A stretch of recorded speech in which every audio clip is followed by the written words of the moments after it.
This is the CHGO Cubs Podcast. My name is Corey. I am joined, as always, by Brendan. We are coming to you late on Sunday, July 2nd.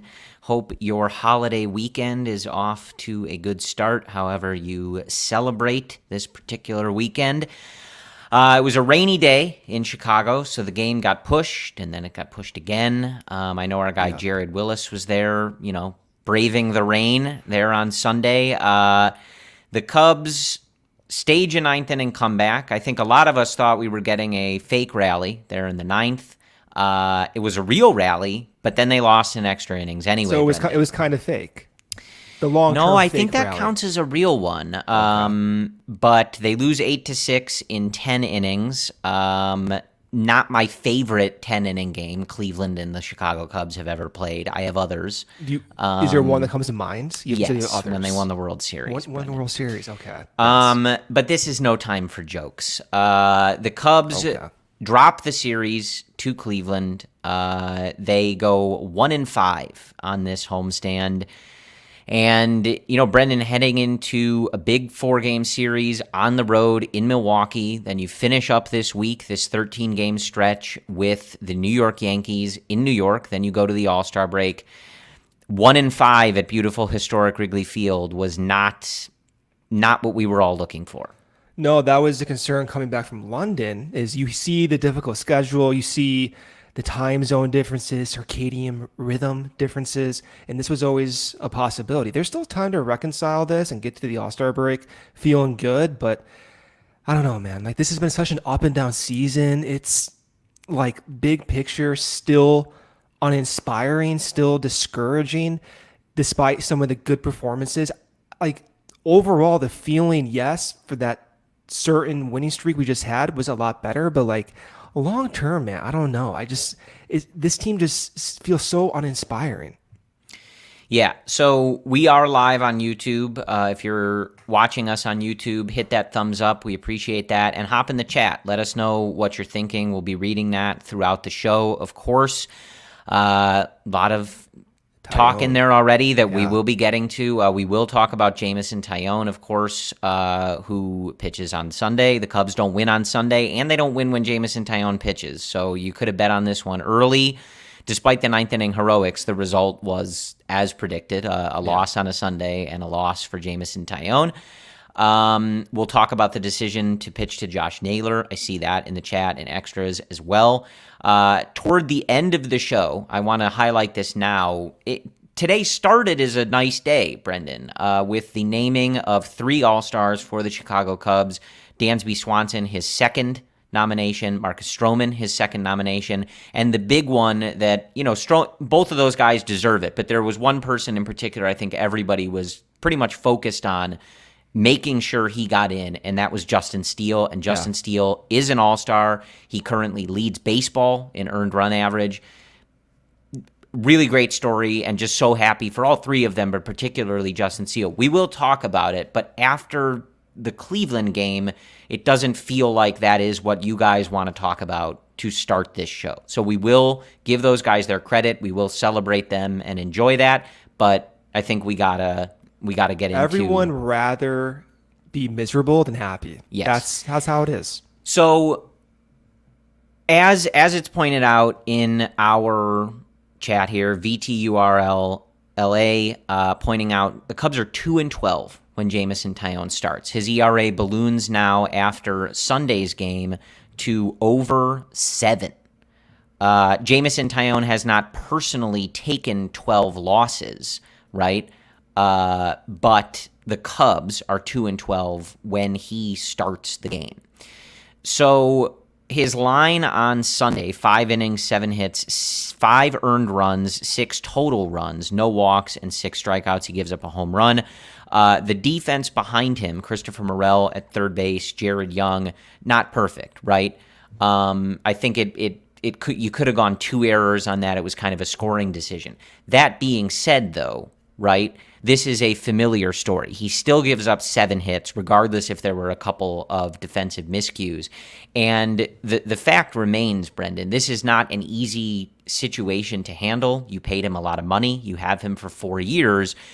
But ultimately, like, the team does not win when he takes the mound. And in a situation where you are now 6 games out of first place, you are behind 3 teams in the NL Central, half a game behind Pittsburgh, 6 behind both Milwaukee and Cincinnati. It's almost impossible to justify letting him figure this out on the mound for the Chicago Cubs, isn't it? It's such a large commitment, right? And of course, everyone says you need to win games now, right? But so the alternative would be what? You put Wisniewski in the rotation, you go to a bullpen game, and the bullpen is already being used so often, and they just had their struggles to begin with, and now they're getting through that struggling period. If the alternative was clearer, then yes, I think you can put in Wisniewski now and give Taillon a phantom IL as has been recommended, but like I don't necessarily see that obviously giving the Cubs a better chance to win games right now. And you can even look at today's game, right? The home run he gave up was on a four-seam fastball way up on top of the zone. That's true. Yeah, so like to be fair, I don't like what I'm seeing in the bulk sum of his performance, but is it worth just putting him to a phantom IL spot? I guess, so I'm seeing, some mention of Javier Assad in the chat. Obviously, I think Caleb Killian has been better in Iowa than we've seen from him but at those are majors. Still going to be bullpen days. Of course, right? They're not sure options, right? But I guess the question for you is, like, the team. What's going on? Well, yes, but you've tried to address that before. Like in the more immediate, like the team doesn't win when he's on the mound, and we've also seen this. Again, the defense was not great behind him tonight, but that was not the only reason that he gave up runs. They don't win when he's on the mound, and this is the same story, right? Like, not a lot of the outings have been complete disasters.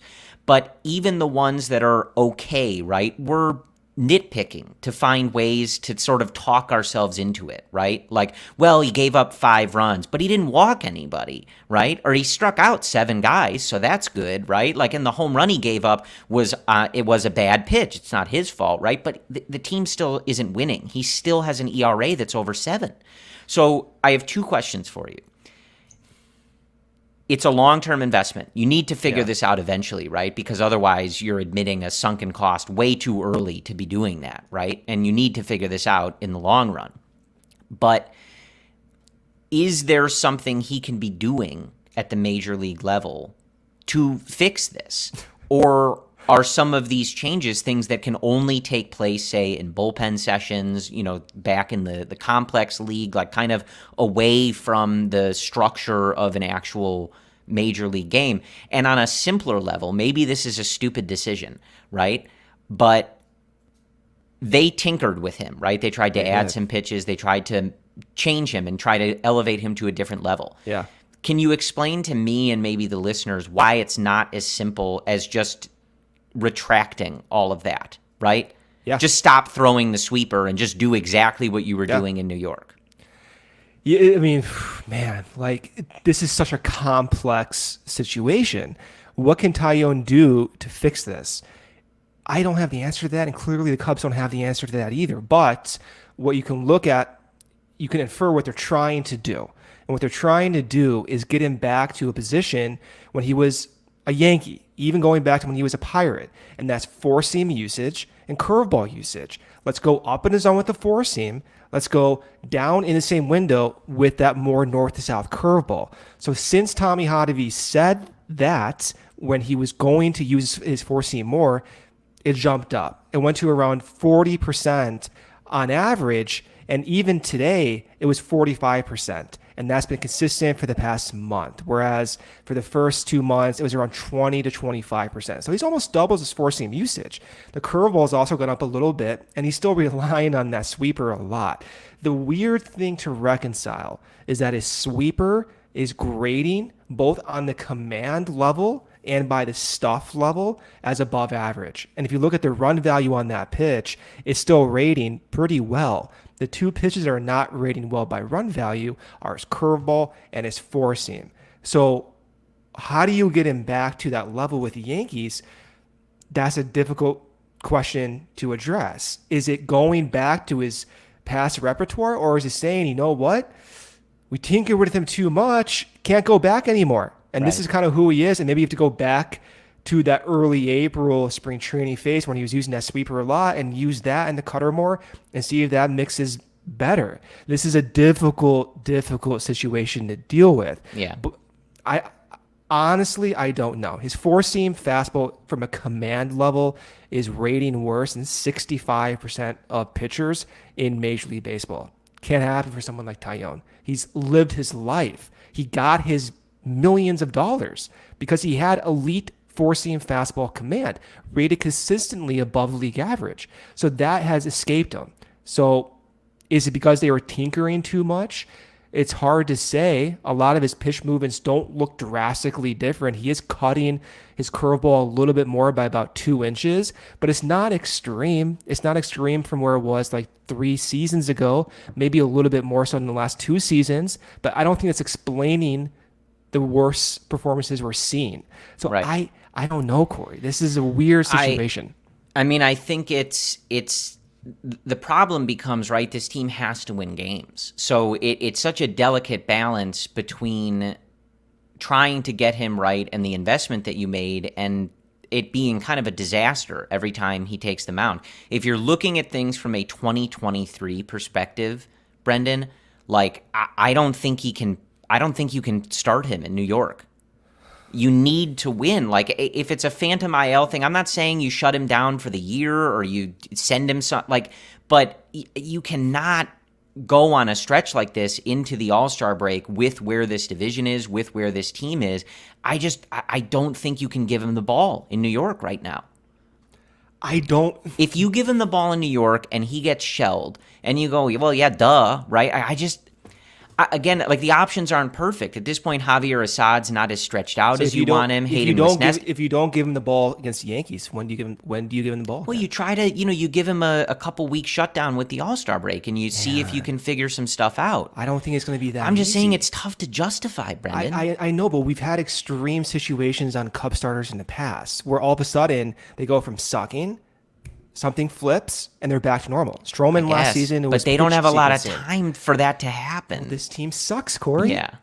What do you want me to tell you? They have more issues besides Taillon. Right. So I did want to get to that. I don't have the answer on Taillon. If it were up to me, it's a difficult situation. I wouldn't give him the ball in New York. At a minimum, I would skip him a turn, do a bullpen game, whatever you have to do, and see if some side sessions, some work with Tommy Hotovy over the All-Star break can kind of reinvigorate it. But they have to have a decent week here on the road because they did not have one at home, and I just don't think you can give them the ball right now. I understand that. Like, because we follow the Cubs so closely, the one comparison that comes to mind is Darvish from like 3 years ago.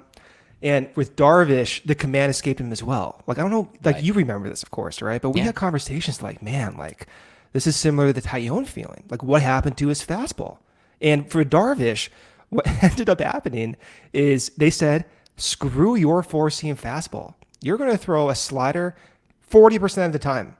All of a sudden, walks went down. He felt comfortable, and he's retained that high break pitch usage ever since. So that was Darvish specific, but for him, it was a complete repertoire change. For Stroman last year, it was slightly different than Darvish. Stroman was, let's scrap your four seam that we were trying to implement as a new strategy and go back to what you were doing with the Mets. And that's slider, sinker, same window. And he succeeded. For Taillon, clearly you saw what they were trying to do, and that's four seam, curveball. It has not worked. That does discourage me because the Darvish and the Stroman situations, it worked almost instantly. For Taillon, it has not worked. So to your point, yes, maybe shut him down 2 weeks with the All-Star break, sure, but to shut him down for like a month, 2 months, it's unsettling. I don't know about that. And there's not clear alternatives. You can't give Caleb Killian the ball. Maybe Wisniewski, sure. Look, but Wisniewski's looked better too. I get it, but it's just you for right now. I think you have to give a kind of last shot, right, to this group. And I don't think giving him the ball is doing that, up until the All-Star break or even a little after. But it's obviously not a thing to navigate. There, as you said, it's not all Taillon though, right? Because the Cubs end up scoring a total of 6 runs in this game, but 5 of them come, I think, in the 8th inning or later. 4 of them in the 9th inning in that little rally that they had. So for most of that game, right, it was another lackluster effort from the offense. And if you go back and look at the offense from this particular week, right, they score a single run in 2 of the losses to the Phillies. They score 5 in the other one. Then they explode for 10 on Friday against Cleveland here. Then they get shut out on Saturday. And then, like I said, they were getting shut out for most of this game. Or held to 1 run on Sunday, and then they, tie it against a very good Cleveland bullpen and reliever in Clase, but still, like it wasn't an inspiring effort for most of the game, right? So the offense continues to be a source of real problem, Brendan. When you look at the lineup after we left the game on Sunday, I believe the Cubs had a single hitter with an OPS over 800, and that's Christopher Morel, a guy that wasn't even on the team for most of the season. So Cody Bellinger at 791 is close. Miguel Amaya is over 800, but he's not playing all the time. Like, they have 1 hitter with an OPS over 800, Brendan. Like, that's not going to cut it. And you have a ton of guys who just are not hitting homers. There was a good tweet that was put out from our guy, Jared Willis, who had a great piece on the Cubs All-Stars that we'll touch on at the end of the show over at allchgo.com that you should go check out. I retweeted that. If you follow on Twitter or whatever, but you should follow Jared on Twitter. He said that Christopher Morel, with his 15th homer on Sunday, took over the lead from Patrick Wisdom for the Cubs in homers. Now, in a vacuum, you're like, oh, okay, like that's fine. It's not a lot of homers, but that's fine. Here's where it's not fine, Brendan. Christopher Morel has only been on the team since May 8th. Patrick Wisdom hasn't played since the middle of June. So the 2 guys who are atop your home run leaderboard, one of them has only been here for 2 months, and the other hasn't played in almost 3 weeks. That's not good. That means that the other guys aren't hitting homers, Brendan. Are you surprised? I am surprised some of the totals are as low as they are. We've talked about Seiya a lot. Seiya is in a rough stretch. Tony Andracki from Marquee tweeted, I think before the game, that since the start of June, he has a 456 OPS. Yeah. Not good. That's I don't know bad. And Hap had 2 in London. I don't know, dude. I mean, going into the year, that was the worry, that they didn't have that home run power to offset some of the randomness that could happen. This is why this is a good example why I like strikeouts, because when you strike people out, you don't give the defense chances to mess something up. You don't give the baseball a chance to hit a base, hit a stone, and bounce anywhere else. You have control over the outcome when you hit home runs and when you strike guys out. And even like Adler today, like Adler's been great all year, but he doesn't get strikeouts, dude. So you put him in situations with runners on base, weird stuff can happen. Mm-hmm. Yeah, that's a tough loss for, as an aside, that's a tough loss for It's Adler a tough loss, but for the power, I thought, you and I thought going into the year, Seiya was, due for a 25-plus home run season. We saw signs of it. He was gaining weight. He seemed to be in a good mental place, given his comfort level in his second year in the league. It seemed like this was the next logical step in his progress. It has not worked out for Seiya. He's still shown at times a plate approach that seems overly cautious. That's not even the right words to describe it, but definitely not one that seems to be aggressive like you see with Morel. The power is concerning. I don't know where you get it. You don't really see it percolating up through the minor leagues, absent of like Owen Casey, but he has that whiff issue. They need to get power, man. I don't know where it comes from. Yeah, and I think that, recently I feel like Cody Bellinger has looked better at the plate. He had struggled before going on the IL and then a little coming back, but I feel like generally he's looked pretty good at the plate. But that being said, I'm looking at his game log, and it appears he has not homered in quite some time. So It's got to be at least, what, 6 weeks? 2 months? It's been a while. It's too many it looks weeks like the to end of even April, count. unless I'm reading his game log incorrectly. Yeah. So that is a long time. Honestly, So sounds right. it just goes, and again, Hap hit 2 in London, but that brought him to 7, right? Like it just, this team has a ton of a lack of power. I tend to agree. The chat on YouTube here, if you're listening on your podcast feed later, talking about, Seiya coming back maybe too early from the oblique injury. I don't know what it is, right? The stiff neck thing was weirdly timed because David Ross had been alluding to him not being right for a little while. Well, maybe and that's then, what it is. My neck hurts. Sure, but then like one still day doing they the were like, podcast, oh, he though. slept on his neck wrong just last night. So I was like, well, but you've been saying something was off with him for a little while. It's sort of a weird trajectory, right? Because he showed up in spring having put on a ton of that muscle mass, right? Then he has an oblique injury, which is notoriously very annoying and nagging and things like that. And obviously where it is on your body, pretty important to swing Maybe a it is baseball still bat. lingering. Yeah. But then, like, he did have a stretch when he came back from the IL where he looked really good, and then it has just plummeted since then. So we've talked about this a lot. It's a daily struggle, basically, for David Ross to figure out who should be hitting high in the order, who should be hitting low in the order. It's a tough task, and I'll do this for our guy. Ryan Herrera, but it is a little concerning where, Nick Madrigal has now lessened the gap between him and several of the Cubs hitters in terms of how many home runs they have, which isn't a conversation we should be having, Brendan. Two barrels in the past week, Corey. I mean, Nick Madrigal. it is a little concerning, is it not? Well, Ryan was right all along. That's his guy.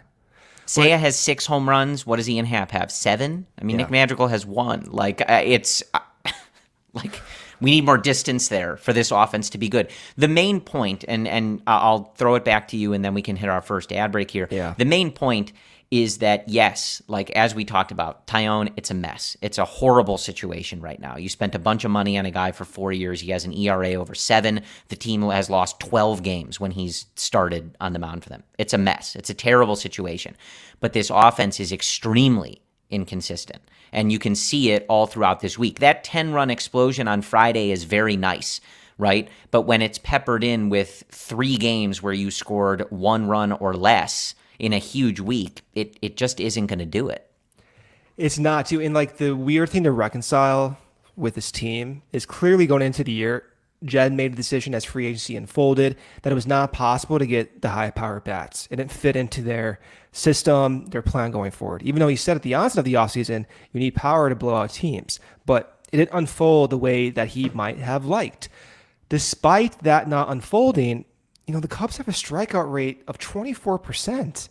That's number 8th in all of baseball, Corey. So, like, if you're going to make contact, if you're going to put the ball in play or try to do it, then you got to do it. Right. And they're not doing it. So despite the run differential and all of this, it's just they're not executing at the front office level. They're not executing at the managerial level. Some of these decisions, of course, the players are not executing. This is top to bottom, a lack of execution. And yes, the players, of course, do deserve some blame for it. But like, it's not surprising that you're seeing them struggle when you went into the year without a clear power bat. Well, and this was always, as we talked about, this was always possible, right? You put together a roster where an outcome of sort of exactly what you're looking at. They're like constantly hovering, getting close to 500, that type of thing. The offense has power outages. They can't score at times. Starting pitching is really good on the whole, but then there's some blow-ups. The bullpen took a while. It's exactly how the roster was built. It really isn't a particularly surprising outcome. We were hoping that this would be playing out in the other direction, right? Where they're hovering like 4 games over 500, sticking in the race, and then maybe you make some moves to supplement. But it's that slight under, which is just always something that I think was entirely possible here. What's disappointing, and then we can hit our ad break. Of course we're doing this. What's disappointing is that, like, Justin Steele and Marcus Stroman are atop the league in ERA. Justin Steele leads baseball in ERA. Marcus at one point before he gave up a couple more runs in the game on Saturday, was ahead of Justin Steele. The two of them were literally vying for the ERA title. And you're not able to convert that into a winning And you have Nico and successful. Dansby playing as expected. It's disappointing. Up the middle. Yeah. It's disappointing. It's disappointing too. Yeah. We gotta do this ad break here. We're gonna go off the rails. Yeah. Let me. You know what? I'm gonna make the call here. I'm gonna do the ad break. We'll get back to this so I can complain about third base. All right. First ad break from our sponsor, Sunnyside. Sunnyside is your home for judgment-free cannabis shopping, a place where all kinds of visitors are welcome to explore, discover, and purchase a wide array of high-quality products. Sunnyside is everything you need to elevate your summer, even after poor Sunday night games like today. They're your one-stop shop for all your cannabis needs, no matter where you are on your cannabis journey. They have easy online ordering and in-store pickup, great transparent loyalty program. In Sunnyside Rewards, they're Illinois' favorite dispensary from the city to the suburbs, Wrigleyville to River North, Champaign to South Beloit. I just butchered that name. Beloit. Beloit. You know, it's late for me, okay? It's late. I just went through this bad stretch. It's late. And you know what? In honor of Sunnyside, you know, what made me feel good this week was not only Sunnyside, but Christopher Morel made me feel good this week. But honestly, the best player to make me feel good this week, Justin Steele. The all-star performance. He's leading the league in ERA. He has that fastball, that unique fastball, the Mississippi fastball, Corey, everyone's talking about.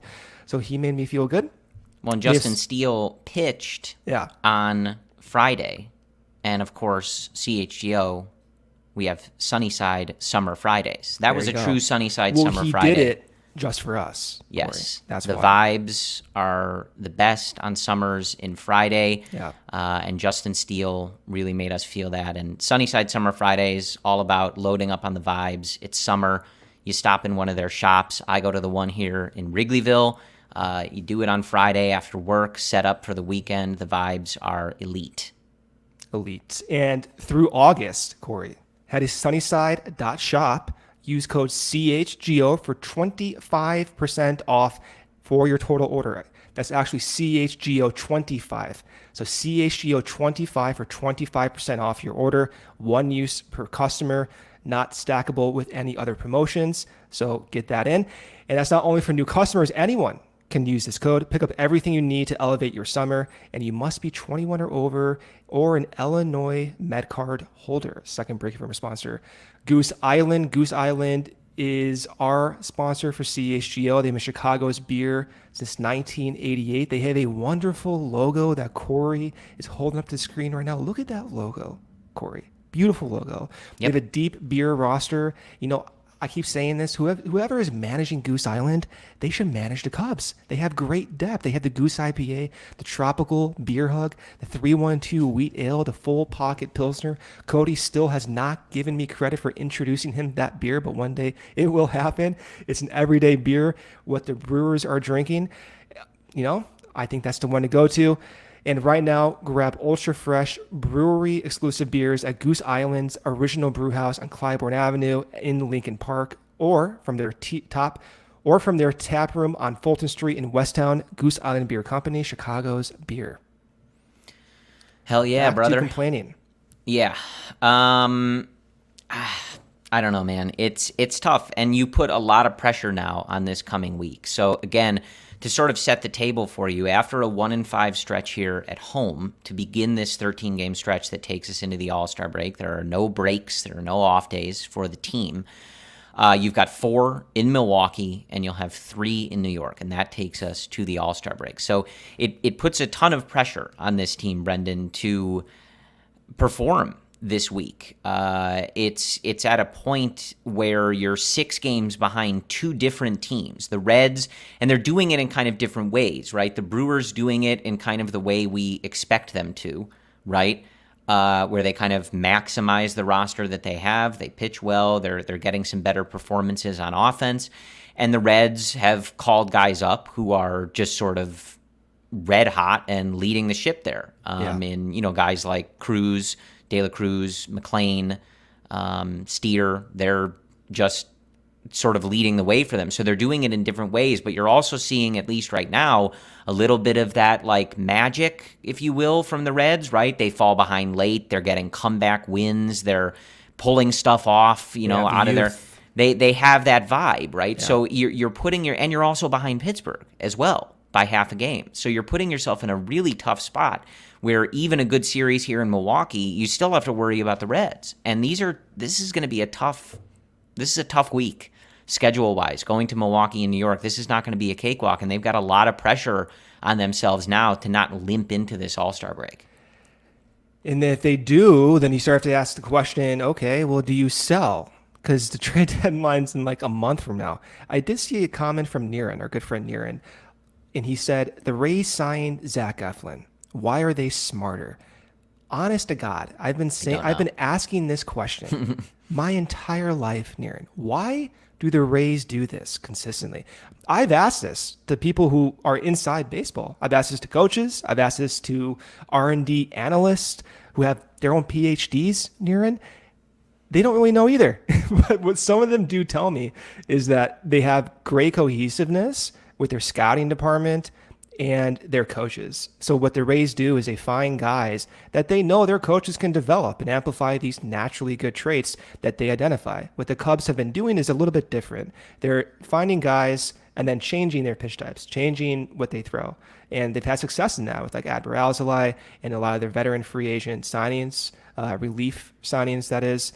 It has been different. That's why for me, giving Dan Kantrovitz another year, another draft to see how things play out. He's had success.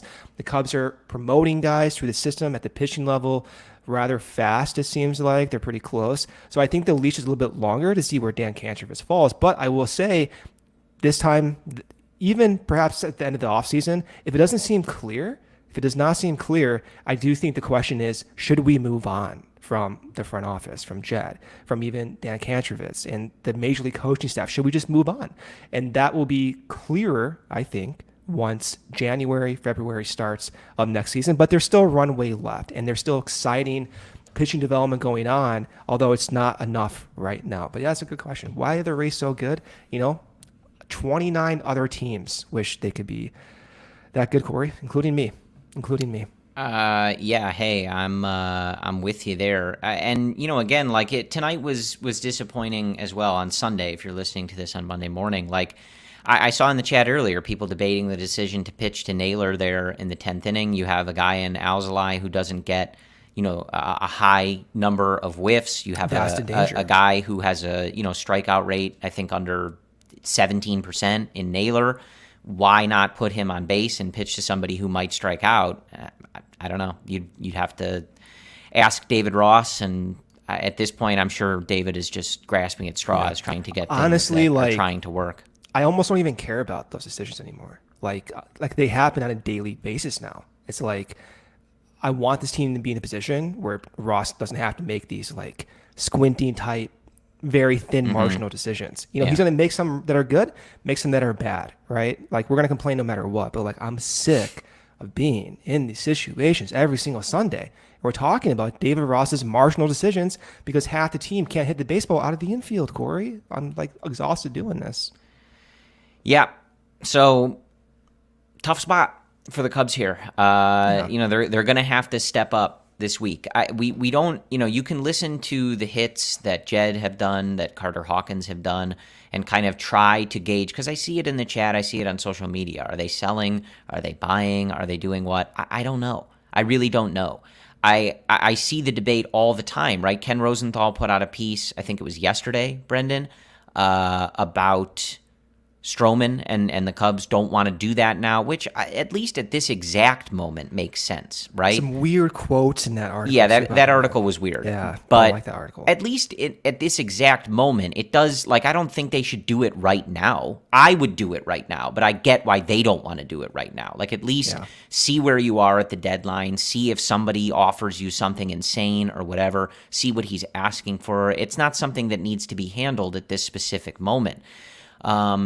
But they're going to have some big decisions. And I for me, Brendan, like it does, you listen to Carter Hawkins, and my main takeaway from him, and I think Jed has said something like this before as well, is that just because the team is in the race in the division doesn't mean that they look at the team that way, right? They still see a flawed team that is under 500. And he said in that hit the other day, like, you are looking at, yeah, okay, are we competing for the division, but are we a legitimate threat to win the World Series, right? And that's sort of where your mind sort of starts to go when you go 1-5 on your last homestand before the break and are heading on a tough road trip. You sort of start to think like, yeah, like I'm not really sure the front office is going to be. I mean, what would they have to do in this particular week to kind of reverse what we assume the front office is thinking, right? Like the difference in prior years is that they may have more pressure from ownership because they may not have their jobs in the season from now. You know, like when Jed took over, the idea was you have 5 years to make this work, right? And that was, what is it, 2020? So we're approaching the 4th year now. So it hasn't worked yet. So the moves as a result might be more urgent. It might not be forth looking and trading for 20-year-old prospects, 21-year-old prospects, even the Canario types and the PCA types. It might be trying to squeeze in a playoff spot, even though it doesn't really make sense in terms of how they operated in years past. But I do think there's going to be pressure from ownership to compete rather fast, and that might direct the moves, Corey.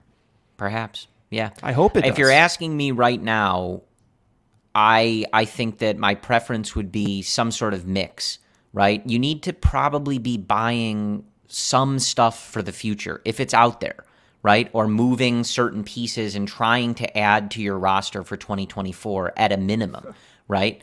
Again, I've stated this many times. I think you're in a position where you cannot afford to let Marcus Stroman leave. You just don't have the pitching depth. We're talking about the guy you signed for 4 years having a 7 ERA, right? Where is the pitching depth? You don't have it. So if you get rid of Greg Stroman, Haas is in our chat over here. He says, call up Kate Horton right now. You sure, can do that. Do whatever you want. Call up PCA. What did he score on an infield single the other day from first base? Like, let him do whatever he wants. Call up everyone. Every single call Kevin Alcantara. Call Gary, them all up. our good friend Gary in the chat isn't here, but he would want Jake Slaughter in that conversation. So I know, big Jake Slaughter. Throw him in call there. Him up. Why Yeah. not? Sure. It's tough, man. It's a tough spot. The moral of the point here is this was a very disappointing week. This was a big letdown. Yeah. We came into this week talking about how they needed to show this front office something. They needed to make it clear that they were in this race to the end. They were going to be in this race and that they deserved even marginal additions to stick in this race, to stick with the Reds and the Brewers and the Pirates, who you're behind at the moment. And they didn't do it. We got more inconsistency on offense. We got the same, sort of pitching performances that we've seen, some good, some bad, and a 1-5 stretch at home. And that's just not, they didn't show it. And I feel like, as a fan, you're almost trying to will it, right? Like, let's have just a solid stretch here. They looked so good, and it's just the story of this team. They looked so good just a week ago, that series with Pittsburgh, that first game in London. Like, you see the moments where you're like, yeah, I sort of see this. Justin Steele is out there dealing. You've got the offense is firing for a particular day, like Mark Leiter Jr., Edward ALLCITY come in. You can kind of see it, right? Yeah. And then they just look like the worst team in the league, like 2 days later, you know? Yeah. The solution is to keep playing Trey Mancini. That's the big takeaway. Him and Taillon, keep giving them more time. They'll be fine. Hey, Trey actually had some hits tonight. I know. I'm a hater, right? I'm a certified hater of the baseball player, right? Yeah, nice guy.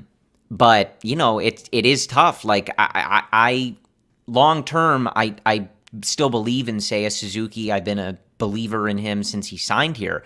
But I read that stat to you guys. He's got an OPS that's under 450. That's terrible since June started. That's horrible. So it's tough. It gets tough to rag on Mancini playing or, Tucker Barnhart playing. I mean, it's like the guys who they're paying to hit, some of them aren't performing at all. So it just becomes a thing where it's like The key word for this offense is just inconsistency. And we've seen different versions of that from the Chicago Cubs with different lineups in different years, but inconsistency is the key, right? You just don't trust this offense on a given day to do good work against a starting pitcher, put pressure on a team's bullpen, and to get enough runs that actually support this pitching staff. You just don't trust it. So, yeah, I'll hit our ad break here. But one last point, Greg Huss brought it up. Like, how much comfortable would you feel about this team if they have 2 hitters? They're legit 3-4 hitters in the order. I would sleep 8 hours every night. I would be the healthiest human being on this planet if I knew the Cubs had a Brizzo type middle of the order. And part of me thinks too, I just mentioned this 20 minutes ago, their strikeout rate of 24%. That's the 8th highest in the league. They also have the 10th highest contact rate. They're reversed, dude. This team is making contact but striking out at an unexpected rate. Why is that happening? Is that a plate approach thing? A team-wide plate approach thing? I have no idea, but there's something weird with that. It doesn't quite make sense. If you throw in a 3-4 hitter, Greg, I hope Alcantara can come up in a year or so and be one of those guys. It would make my life, my job doing this with you, talking to Corey would be so much more pleasurable than it is right now, and me having to get through this with you, Corey. I know. All right, let's do our quick ad break here. First is from ComEd. The ComEd Energy Efficiency Program is committed to helping families and businesses in the communities they serve, helping manage energy usage and lower energy bills now and into the future, Corey. That's right. Brendan. ComEd offers a variety of incentives on lighting and other efficiency upgrades to commercial, industrial, and public sector customers of all sizes across the territory. ComEd also offers free facility assessments that can help find energy-saving opportunities like for HVAC systems, commercial kitchen equipment, or industrial processes. Tell me how that works. Sure, Brendan. An authorized engineer will work with you to develop a detailed assessment plan specific to your goals and needs. These can be done in person or virtually and last approximately 2 hours. Within 3 to 4 weeks, customers will receive a report detailing energy efficiency projects that they can start working on immediately. Each recommendation will include estimated energy savings, cost savings, project costs, potential incentives, and simple payback. If you own a business, don't wait. Get started saving money and energy today. For energy saving tips, lighting incentives, or to schedule your free facility assessment, go to comed.com/poweringbiz. Did you say comed.com/poweringbiz, Corey? That's right, Brendan. Schedule it today. All right. Second break here from our sponsor, Shady Rays. Take on the sun with gear built to last. Our friends at Shady Rays have you covered for the warm weather ahead with premium polarized shades at an affordable price. Shady Rays is an independent sunglass company that offers a world-class product that's just as good as any expensive pair that we've worn. They have durable frames and extremely clear optics for outdoor adventures. That's not all. Shady Rays offers the most insane protection in all of eyewear. Every pair of sunglasses is backed by lost and broken replacements. If you lose or break your pair, even on day one, they told us they will send you a brand new pair. No questions asked. Wear your Shady Rays with confidence because they have your back long after you purchase. Corey is distracting me right now with sunglasses on, but together with their customers, Shady Rays is providing much needed support to nonprofit partners across the U.S. through Shady Rays Impact, from building playsets for pediatric cancer patients to providing young adults with MS the outdoor adventure of a lifetime. Shady Rays is making an impact in your community and others like it now and for years to come. If you don't like your Shady Rays, if you don't think you look as good as Corey does right now, guess what? Exchange them for a new pair or return them for free within 30 days. There's no risk when you shop. Their team always has your back. Exclusively for our listeners, Shady Rays is giving out their best deal of the season. Go to shadyrays.com. Use code CHGO for 50% off 2+ pairs of polarized glasses. Try for yourself.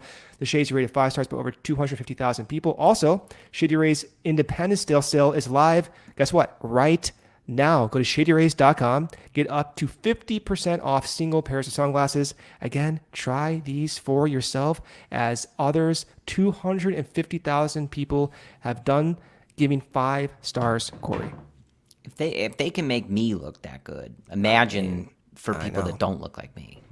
Much easier. So last few minutes here, we're going to keep it short because it's late on Sunday. I want you guys to enjoy your holiday weekend. And honestly, I would advise not spending it thinking about this Chicago Cubs team after the week that we just saw. But you can think about these three players, and I want to give due to the National League All-Stars for the Chicago Cubs, Dansby Swanson, Marcus Stroman, and Justin Steele, all very deserving. As we've said, sometimes you look at these things and you wonder how certain guys got there. Not these three.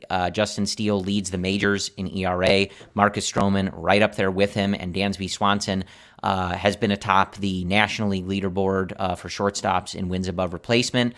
He is the best defensive shortstop in the league. They all deserve to be there. So this was good news. We weren't sure how many the Cubs would get, right? Each team has to get one. Nico should be there as well. I'll let you, get on that soapbox in a second here. But just from, again, our guy Jared Willis over at allchgo.com posted a story about the All-Stars and hearing from them. And, you just love this quote from Steele on his first appearance. Quote, "You grow up wanting to play Major League Baseball your whole life, and playing an All-Star game has obviously always been a goal, something to look forward to. It's quite the honor." The Cubs on social media posted a nice video of David Ross introducing the All-Stars. He did the two-time All-Stars first, Swanson and Stroman, and then the kind of big reveal of Justin Steele. The camera panned to him. You can see the smile on his face, man. Yeah. It's very exciting for him to get this honor. He deserves it. And, especially at this time of year, there's so much debate, right? There's a lot of good pitchers in this league. I think Zach Gallen may have a higher WAR or something like that. Whatever, right? Like, it depends what stat you want to use. The point, though, is that Justin Steele deserves to be there. He deserves this honor. Frankly, he should be a strong contender to start the game. That decision is, a different one. But very happy for these guys. They deserve it, and I'm glad they'll get their moment to shine. Yeah, they're missing one guy, though. I mean, that's true. Nico should be an all-star. Corey. That's what it is. Now you can look at the leaderboard of WAR. You can see like Estrada atop the leaderboard, Hyesung Kim atop the leaderboard. But you know what? They haven't played second base on an everyday level as Nico has done. Consider that Luis Reyes, right? He has almost a 400 batting average. His WAR is 2.6. Mm-hmm. Nico's WAR is 2.2. He's playing Gold Glove defense. Corey, his weighted on base average is well above league average. His WRC plus is 103. Give this guy his due respect. And you know the reason why he's not an all-star? It's because Rawlings Baseball Company, Corey. Rawlings is completely biased against those who wear Wilson A2000s. Dansby wears one, but you know what? He's so good. He's so good, yeah. He's so good, they can't ignore it. But there's a little bit of gray area with Nico there. They're so biased against Nico. That's just what it is. Yeah. And a lot of credit to, Marcus Stroman on Twitter this afternoon was spending pretty much the whole time tweeting about Dansby and Justin Steele, really kind of allowing the shine to be on. Swanson's been there before, but I think it was just nice to see, Stro kind of, I don't know, like moving out of the way, right, for Justin Steele in a way and letting him, kind of have this moment, given that it's his first time and he's obviously, leading up to it. I tweeted out a thing that I liked this afternoon after one of the starts in April. Stro had tweeted about Justin Steele and going out there and getting the team a W, and Justin had responded, just following your lead, like show me the way. And it was just cool to kind of see that. They had talked, I think, all year about kind of following each other, setting the tone at the top of the rotation, going one after the other, and trying to kind of like outduel each other. Very cool that has resulted in them not only being, atop the National League rankings in so many stats, but also representing the Chicago Cubs at the All-Star team. So that is... Craig makes a good point. Nico does lead the team in RBIs. So there you go. The clutchest guy in Major League Baseball. Some are kind of an indictment of the team, but that's a Craig's my issue. Guy. Craig's one of my favorite commenters. I think we're gonna sign off here. Weird vibes today because the All-Star stuff was cool. If you are watching us live on YouTube or watching later on YouTube, please hit that thumbs up. It helps us out a lot. Thank you for listening too. Yes, of holiday course. weekend. You guys were listening at midnight Chicago time. My God. Yes, I You guys do are want psycho. to What is quickly wrong with you? flag, go over to allchgo.com, or it is our pinned tweet on at CHGO_Cubs, the Crosstown Series takeovers that we are doing. Sox game in July, Cubs game in August. You can have all of the information at allchgo.com, or again, our pinned tweet at CHGO_Cubs on Twitter. Fernando with the super chat late here. Just stopped by to say thanks for the Sunday shows. We appreciate you, Fernando. Appreciate you coming in the chat every day. We will talk to you again next Sunday. Believe we're off the team, the CHGO Cubs team, for the holiday. But enjoy it however you are celebrating. It's a big week for the Cubs, and I think it's very simple to kind of conclude things here. They need to play better. They are on a ticking clock. A 1-5 homestand to start this was not at all close to good enough. If they have any hope of being in this race or the team not being sold off, they have got to turn it around and play better baseball starting immediately in this series in Milwaukee. So Brendan and I will talk to you next Sunday. We appreciate you joining us and all of your support for CHGO and the CHGO Cubs podcast. We will talk to you again soon. And as always, go Cubs.